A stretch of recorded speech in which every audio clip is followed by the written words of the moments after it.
The Duke found her singing by his hidden spring. What he said changed everything.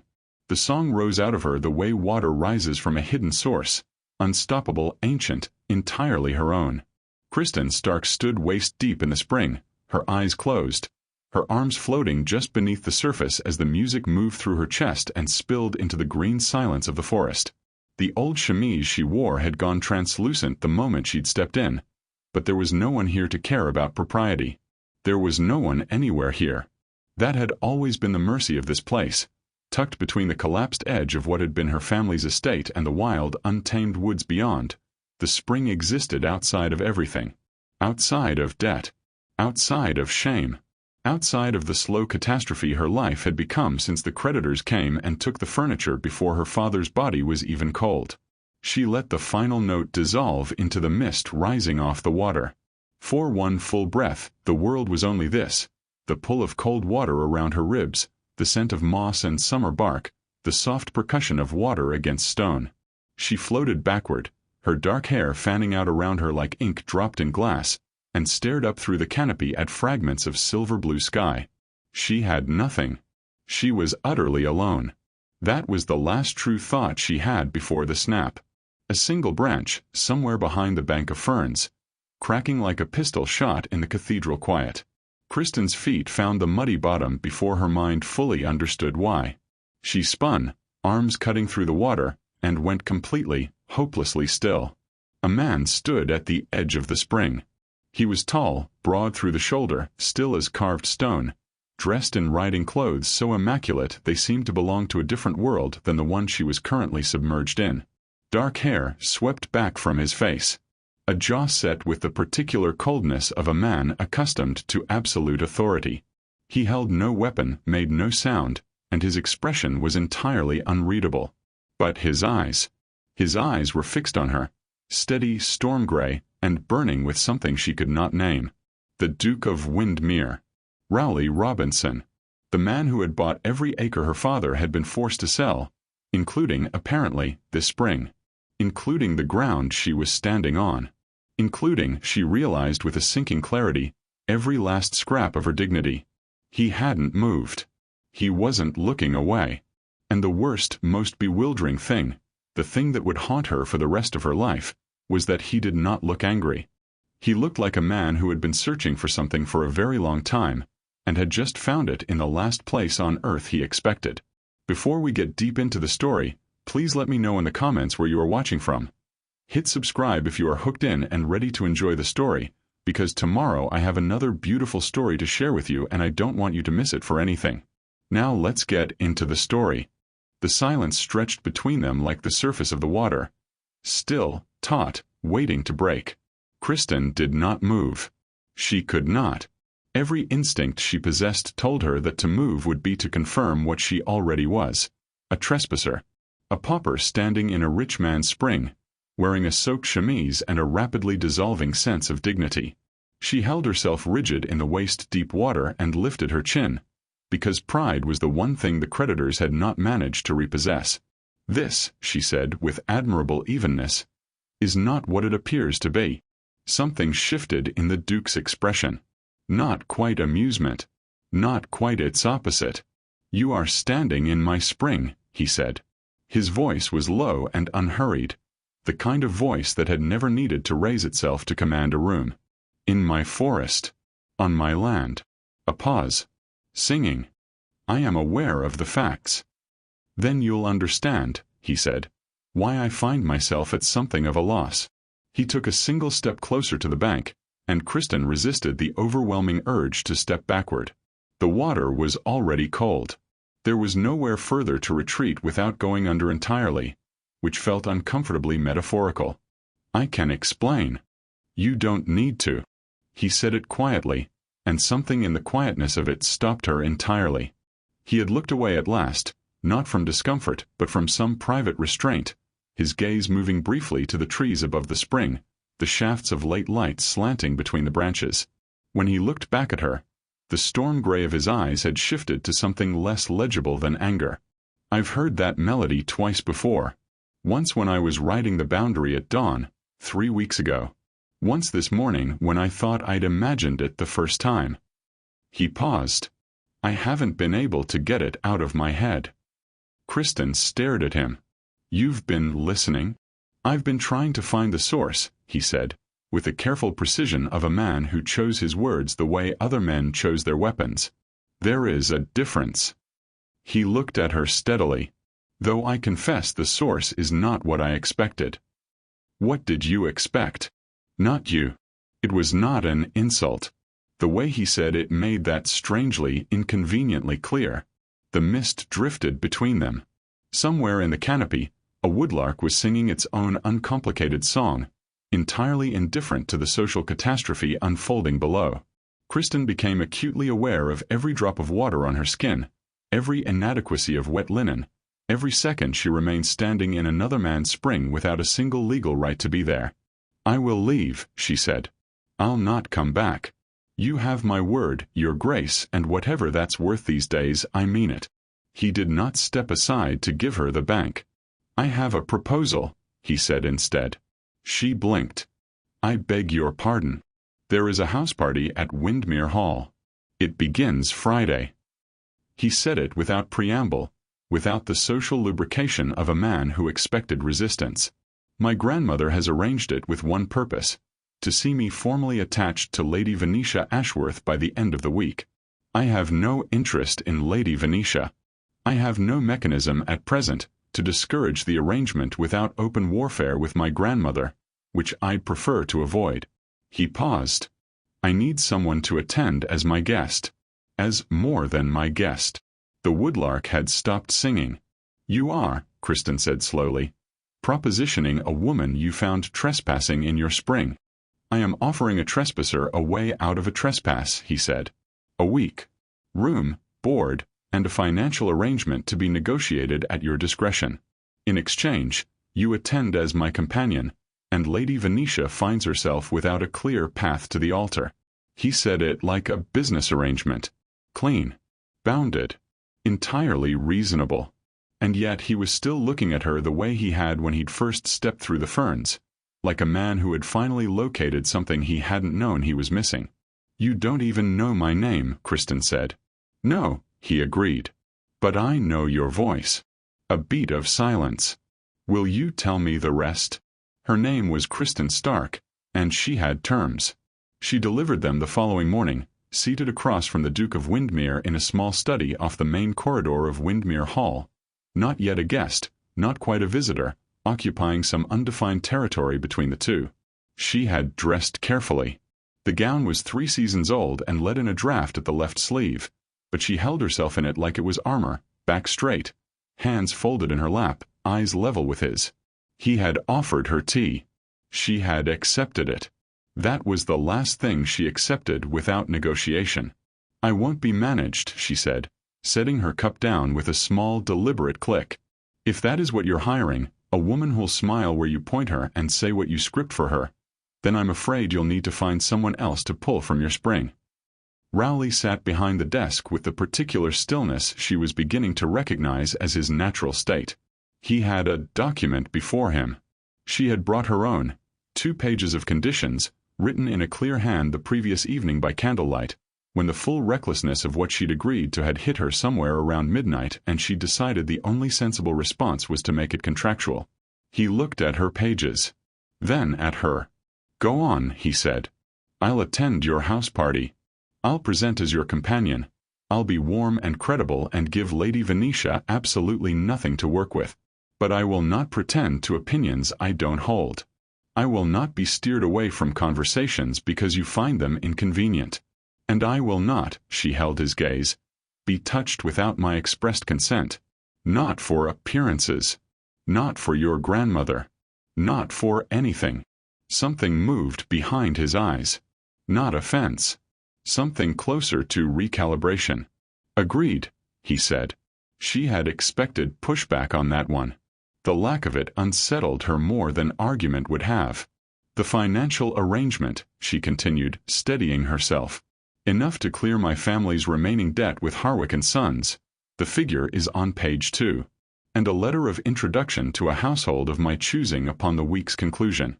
I have no interest in being dependent on anyone's charity once this is done, including yours. He had glanced at page 2. He glanced again. "This is precise," he said. "I've had a great deal of practice calculating exactly how much we owe and to whom," Kristen said. "It's become something of an unwanted skill." He was quiet for a moment. Then, without ceremony, he drew a pen and annealed the figure. "You're not going to argue it?" she asked before she could stop herself. "It's a fair number." He set the pen down. "I'm not in the habit of arguing fair numbers." She studied him across the desk, this man who had bought her family's land parcel by parcel, who lived in a house that could have swallowed her childhood home 4 times over, who was watching her with an expression of entirely unguarded interest, as though she were a text in a language he didn't yet speak but badly wanted to learn. "You expected me to bargain you down," he said. "It wasn't quite a question. Most men would." "Most men," he said evenly, "have not had a woman arrive at a negotiation with pre-drafted terms and the composure of a circuit court judge. Is that your way of saying you're impressed, Your Grace?" "It's my way of saying I may have underestimated the complexity of what I've proposed." A pause. Brief, genuine. "I find I don't mind." Kristen looked at him for a long moment. The study was quiet around them, dust turning slowly in a bar of morning light, the house party still 2 days away and the rest of it. The performance, the danger, the inexplicable gravitational pull of sitting in the same room as this man, waiting just beyond the threshold. She picked up her copy of the terms. He picked up his. "One more condition," she said. His pen stilled. "Yes. Whatever happens between Friday and the following Saturday, whatever either of us feels or imagines we feel, ends the moment I walk out of Windmir Hall." She met his eyes without flinching. "This is a transaction. Nothing more." Rowley Robinson looked at her for exactly 3 seconds longer than was comfortable. "Agreed," he said quietly.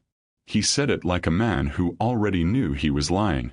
"Windmir Hall did not welcome you. It assessed you." Kristen understood this the moment the carriage turned through the iron gates and the house revealed itself at the end of the avenue. Enormous, symmetrical, and entirely without warmth. It rose from the landscape like a statement of intent, all pale stone and tall windows that reflected the sky without absorbing any of its softness. The gardens on either side of the drive were immaculate and completely cheerless, the kind of gardens that existed to demonstrate control over living things rather than any love of them. She kept her face composed and her hands still in her lap. "This is a transaction," she reminded herself. Nothing more. The entrance hall was worse. Not in its appointments. Those were magnificent, marble floors and a staircase that curved upward with the unhurried grace of something that had never needed to justify itself, but in its atmosphere. The air inside Windmir Hall was the air of a place that had been impressive for so long it had forgotten how to be anything else. Footmen moved with silent precision. Flowers stood at perfect attention in their vases. Even the light, filtered through high windows, seemed to have arranged itself tastefully. Rowley met her at the foot of the stairs. He was formal in company, she noted. The ease she'd glimpsed across the negotiating desk replaced by the careful composure of a man performing his rank. He greeted her correctly, said the right things at the right volume, and guided her toward the drawing room where the assembled guests were taking afternoon tea with the controlled gaiety of people who understood that everything at Windmir Hall was, in some sense, an audition. And then the Dowager Duchess rose from her chair. Helena Robinson, Duchess Dowager of Windmir, was a small woman. This was the first surprise. Kristen had built her unconsciously as something architectural. Tall, Gothic, draped in authority. The reality was a woman who stood no higher than Kristen's shoulder, with white hair dressed immaculately and eyes the precise color of a winter sky when snow is coming and the temperature has nowhere left to fall. She looked at Kristen the way a jeweler looks at a stone suspected of being paste. Miss Stark. No warmth. No hostility either. Something more unsettling than either.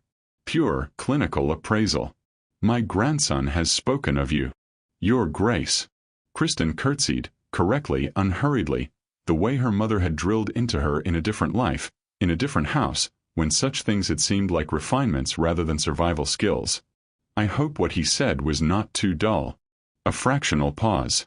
Something shifted in the Dowager's gaze, not thawing, but registering. "Dull," she repeated, as though tasting the word and finding it unexpected. No, it was not dull. She held Kristen's gaze for exactly 1 beat longer than comfortable before turning to address a point somewhere past her left shoulder. "You'll be in the East Wing. Mrs. Albright will show you up.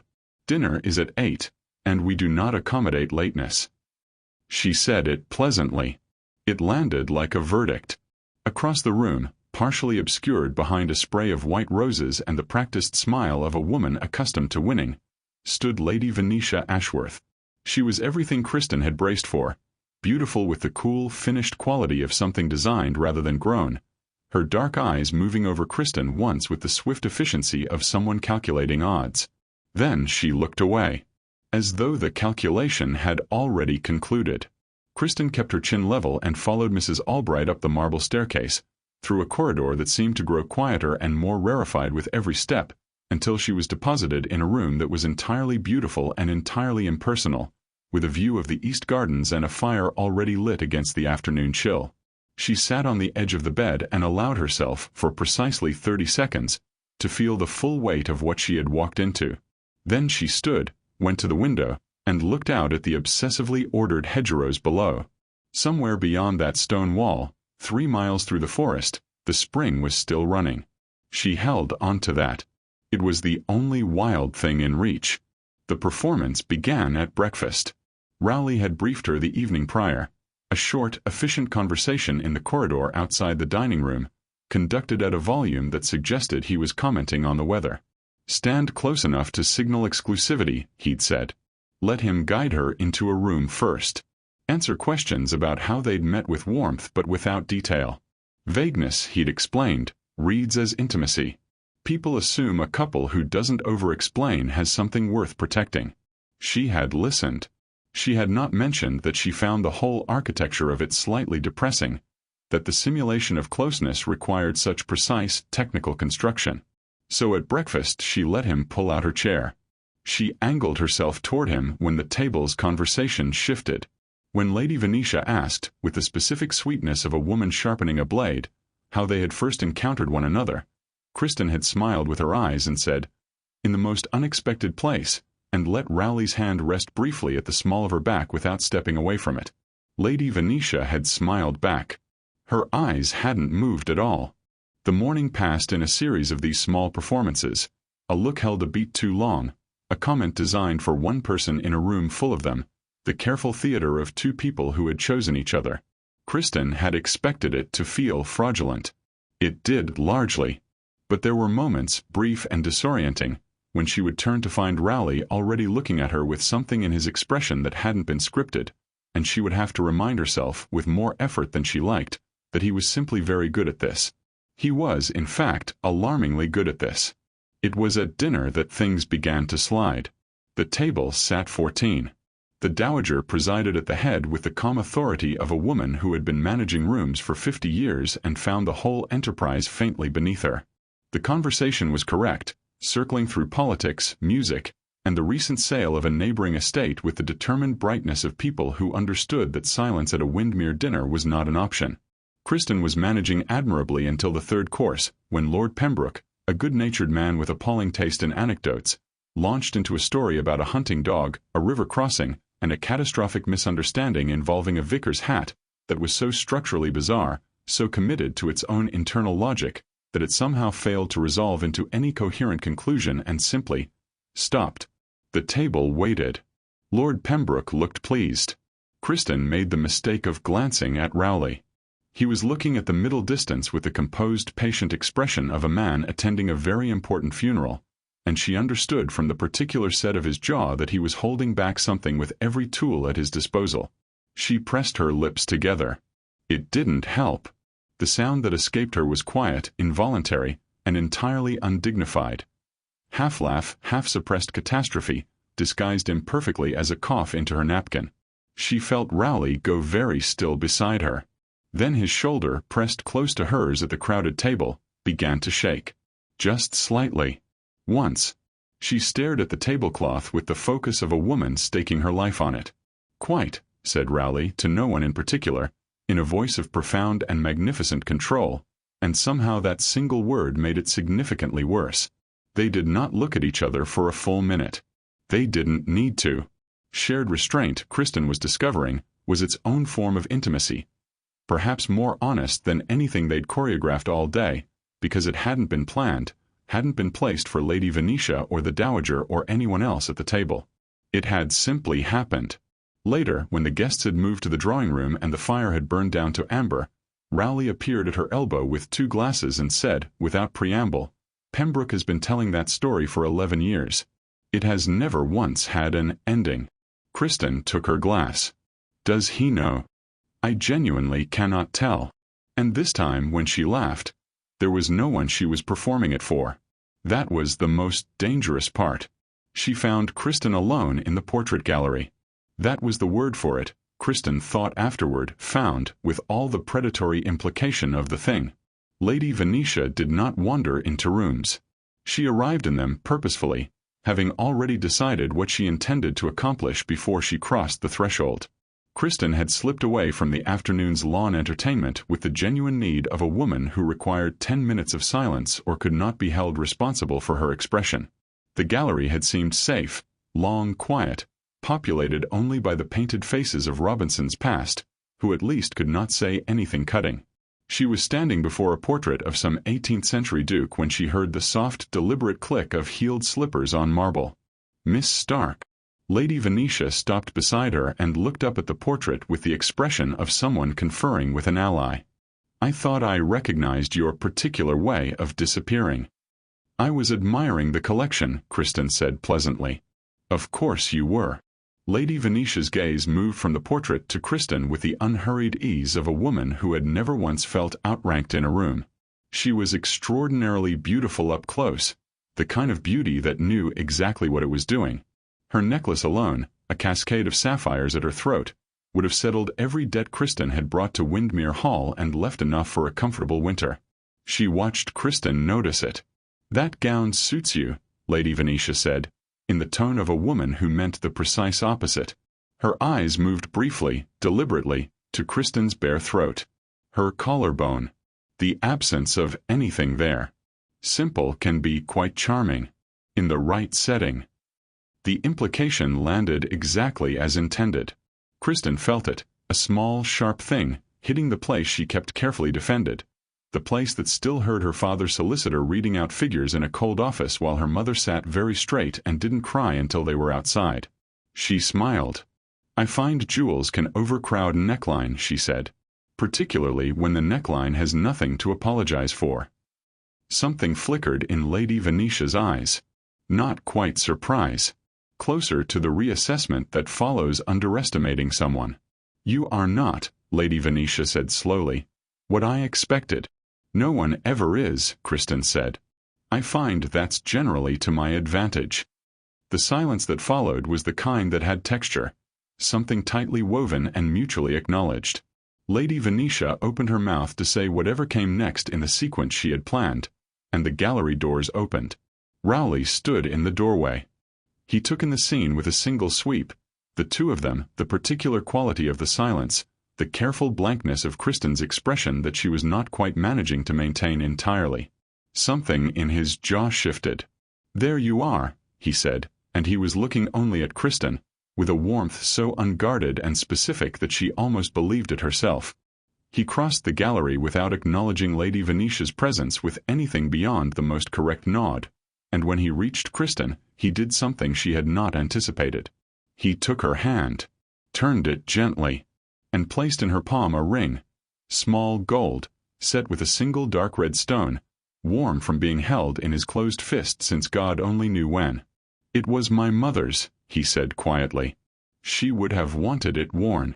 The gallery was absolutely silent. Kristen looked down at the ring, then up at him. His expression gave her almost nothing. It was the careful, composed face he wore for company, except for something in his eyes, private and unperformable, that she did not know how to catalogue. She let him slide it onto her finger. It fit. She did not look at Lady Venetia. She didn't need to. She could feel the precise quality of the silence coming from that direction, the recalculation of it, the cold fury underneath the composure.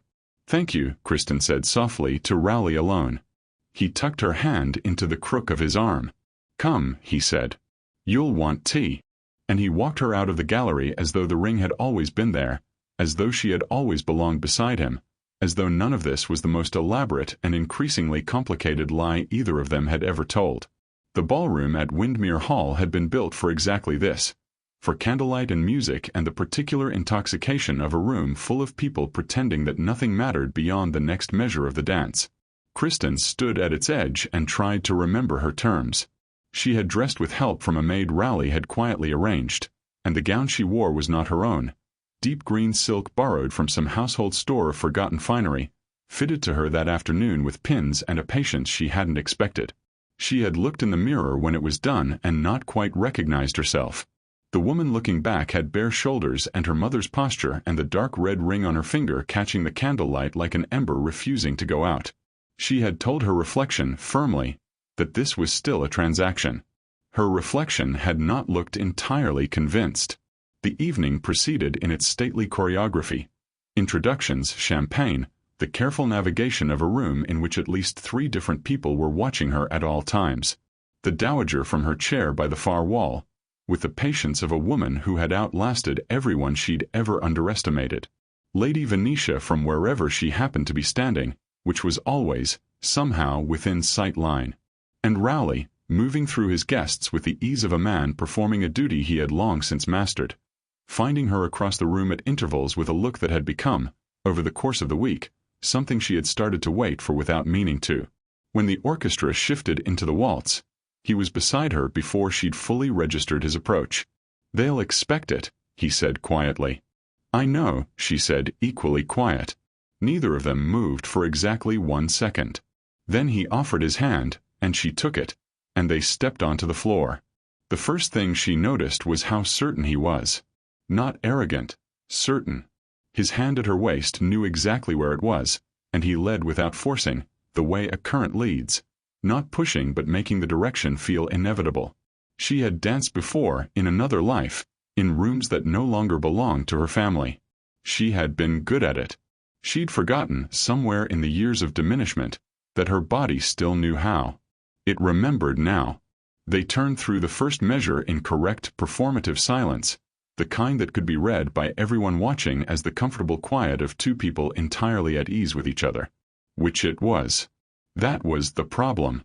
It had stopped requiring any conscious construction somewhere around the 3rd beat, and by the time they reached the far end of the floor, away from the orchestra and the watching eyes, she realized she had stopped thinking about the watching eyes entirely.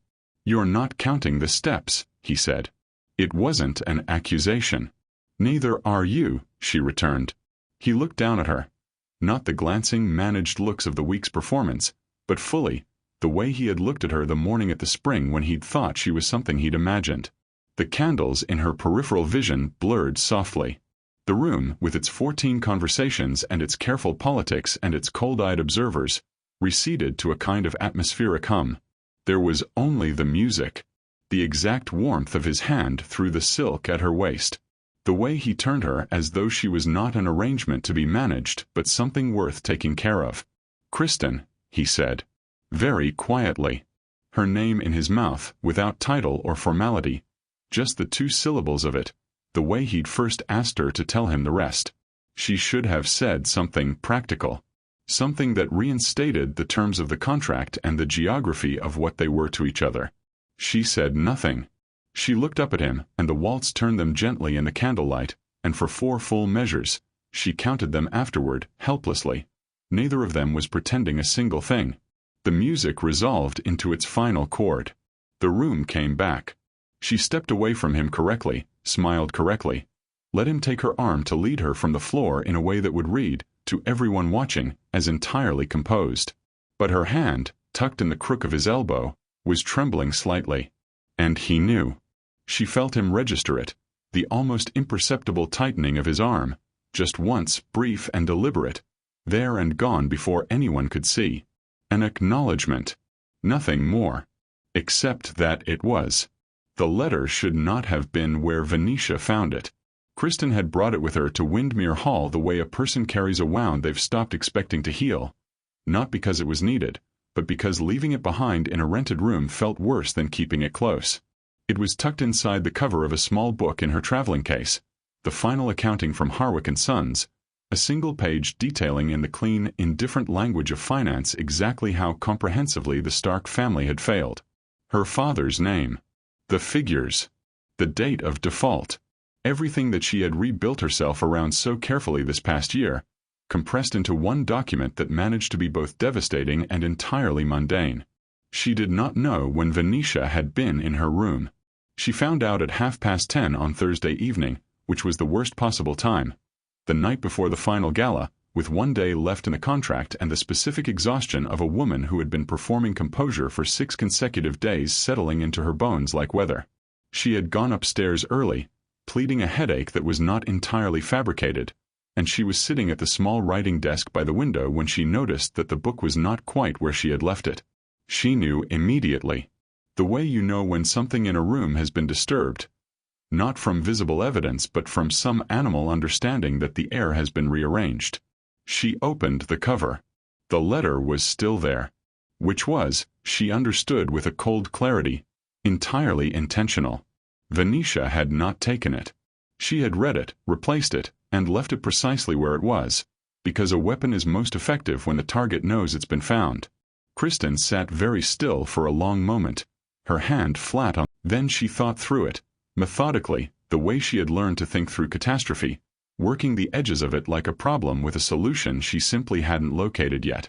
Venetia had the information. She would use it at the gala, which was the last and largest occasion of the week, with the full complement of guests and the dowager presiding and the maximum possible audience for a woman about to demonstrate that Rowley's chosen companion was a debtor's daughter playing at belonging. She would do it publicly, because private damage was not the point. The point was to dismantle Kristen's credibility in front of everyone who mattered, remove her as an obstacle, and leave Rowley with no socially viable alternative to the match his grandmother had arranged. It was, Kristen thought with a detachment she did not entirely feel, quite elegant. She folded the letter, replaced it in the book, set the book back on the desk at the precise angle she'd originally left it, because whatever happened tomorrow she would not spend tonight looking at it. She did not go to Rowley. She turned this option over carefully and set it aside. Not because she didn't trust him.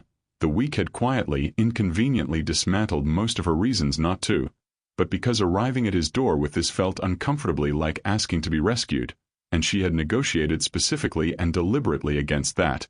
She had come to Windmir Hall on terms. Those terms had not included needing him. She went to the window instead and looked out at the dark gardens below. The obsessively ordered hedgerows turned soft and indistinct by the moonlight, and she did what she had always done when the ground shifted under her. She assessed what she had. She had her wits, which had not failed her yet. She had a week's worth of careful observation of every person in this house, their vanities, their loyalties, the precise architecture of their social fears. She had, on her finger, a ring that had been his mother's, which meant something she hadn't finished working out and probably shouldn't.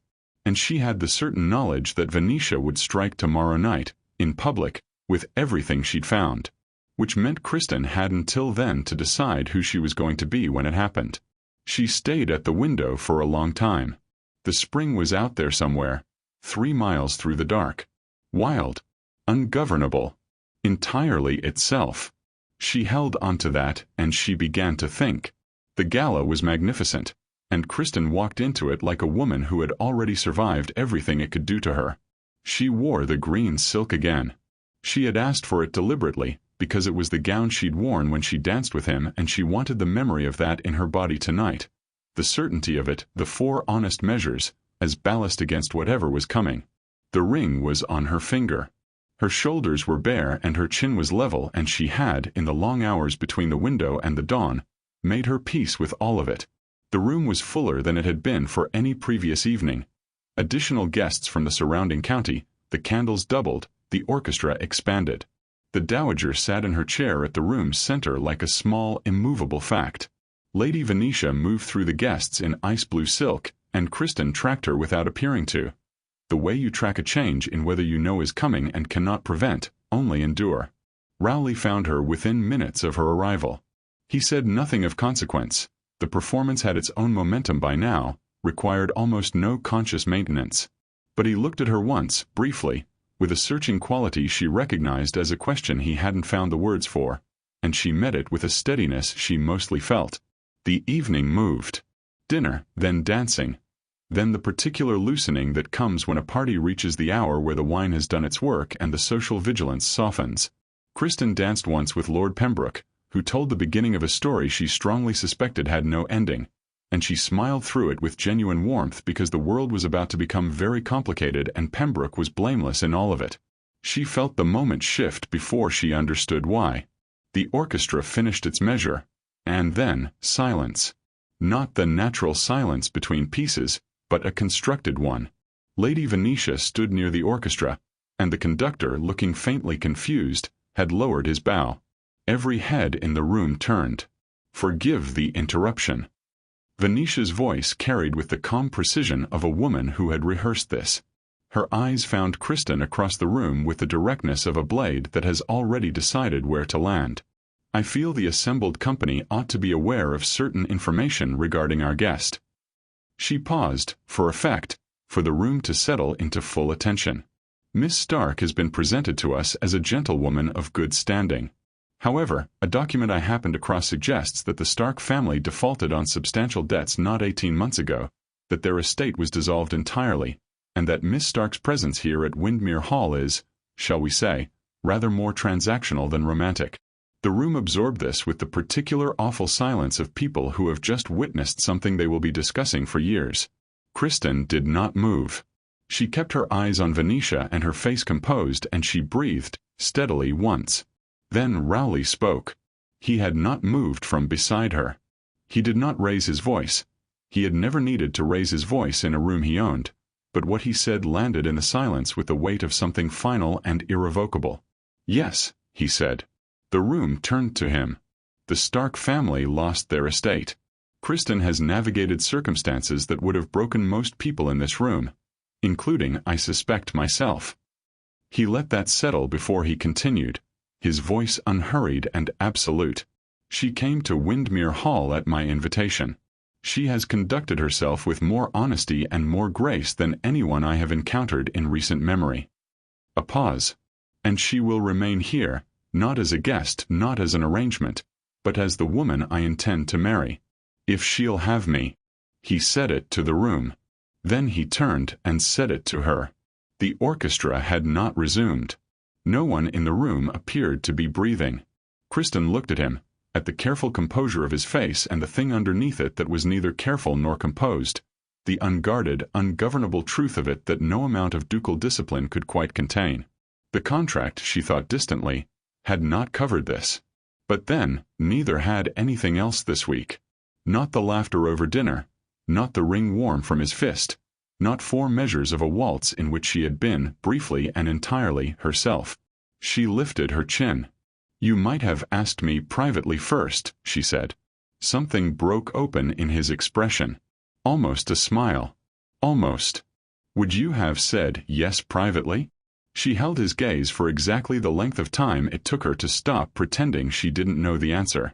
"Ask me again," she said quietly, "and find out." And that is how Kristen Stark, who had arrived at Windmir Hall with 2 pages of negotiated terms, a 3-season-old gown, and the absolute conviction that she wanted nothing from the Duke of Windmir except a letter of introduction and the clearing of her family's debt, found herself standing in a ballroom full of witnesses, with a ring on her finger that had belonged to his mother, being asked a question she had already answered 4 measures into a waltz she hadn't been able to forget. She returned to the spring eventually. They both did. The contract was never formally dissolved.